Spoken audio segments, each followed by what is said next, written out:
Now, moving on, the Greater Accra wing of the Ghana Union of Traders Association, GUTA, has threatened to stop the payment and filing of tax returns by the end of October if what they describe as frustrations within the business environment remain unaddressed.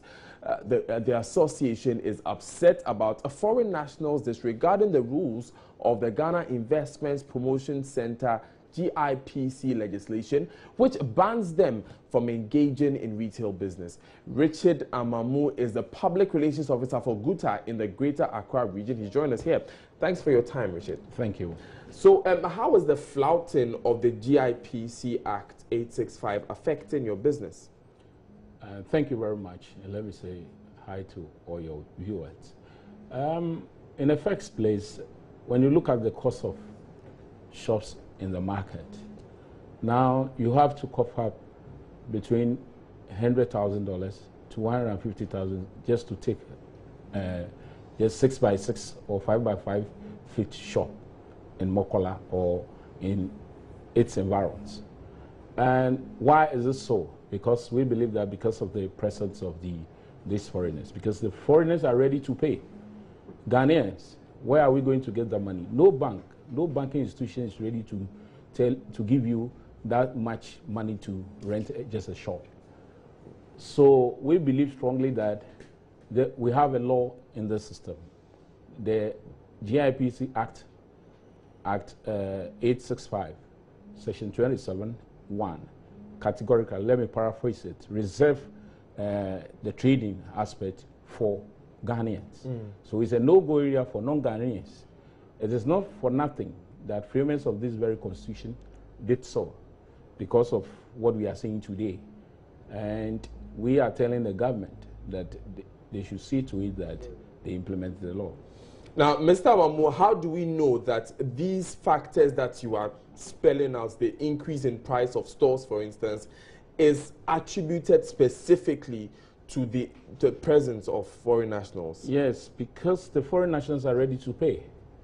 If you have maybe an old agreement with the landlords, you know, and getting to maybe expiring date, the landlord will give you a key that you should expect an increment. Now, if you cannot pay, what happens is that if you cannot pay, you'll be checked out. And the next moment you see a foreigner in the shop. You see, the foreigners are all over, ready to pay the shops. But there are many economic factors that go into the pricing of goods and services across board in all other sectors. Why are you saying that it is only because there are foreigners in that prices are going up? Yes, it is real. The thing you can see it physically. You can see it happening. You don't need a rocket science to see the non-Ghanaians in the market. They are there. The shop Ghanaians are occupying. When you take your cameras to the market, I can show you a lot of shops formerly owned by Ghanaians, and it is now occupied by non-Ghanaians. What is the push factor? The push factor here is money. They are ready to pay. How much? The landlords will call and they will pay. Now, if I have something and you look at the market, you look at what the prevailing people around, and you have all Ghanaians. You give it to the Ghanaians, but when you have non-Ghanaians and the non-Ghanaians are ready to pay more, definitely you will give it to, and that is what is happening. That is why our people are out. As I speak to you, when you come to Zongo Lane, electronics area, there is a shop line up, about 10 of them.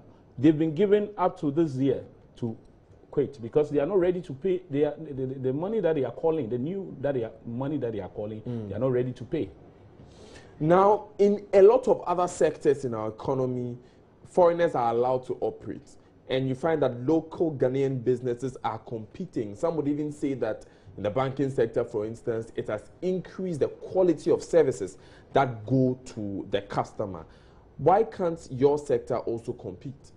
Certainly, but what we are talking about law here. What does the banking law says? The banking law, if the banking law allows that, why not? Our law that we are talking about, the GIPC law, forbids it.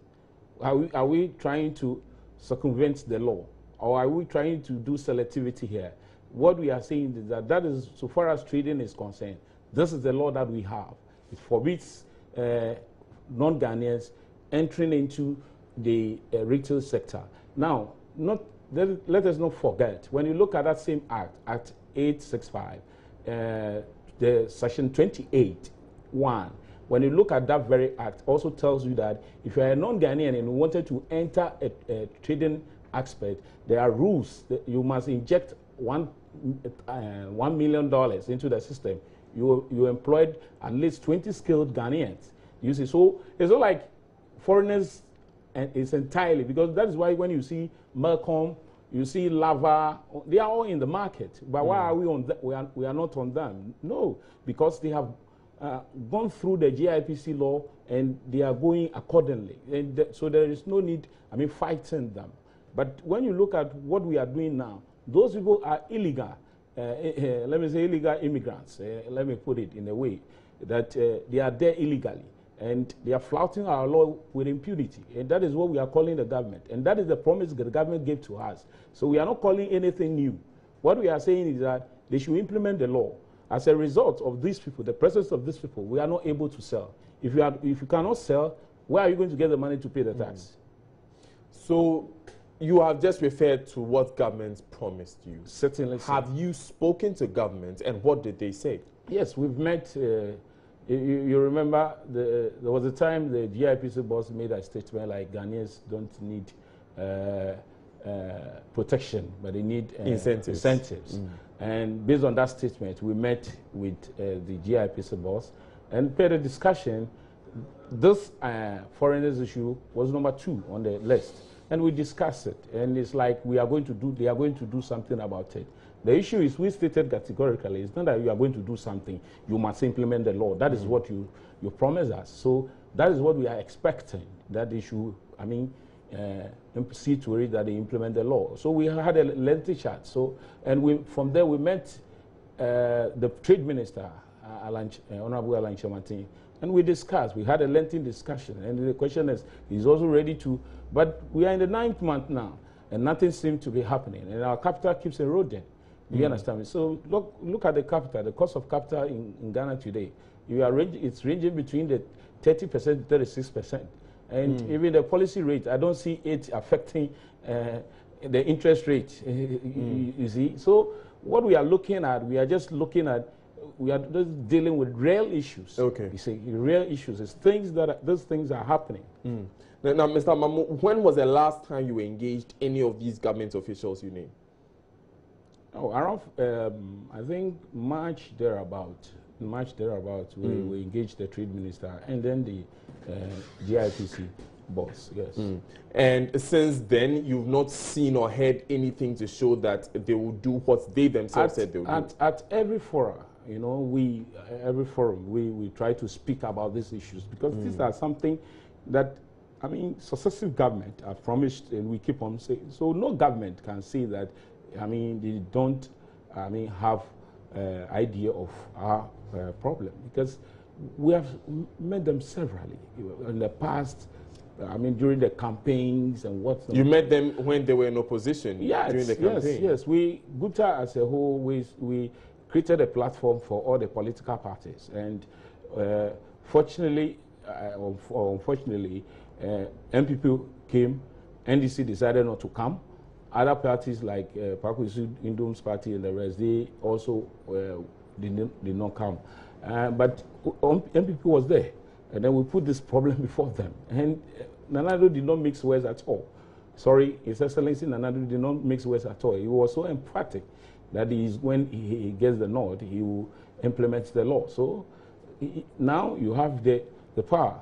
Implement the law, and let's take it from there. Yes.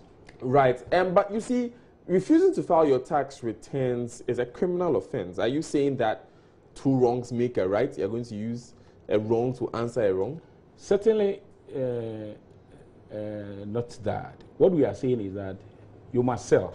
You must earn an income before you pay a tax. Do you understand me?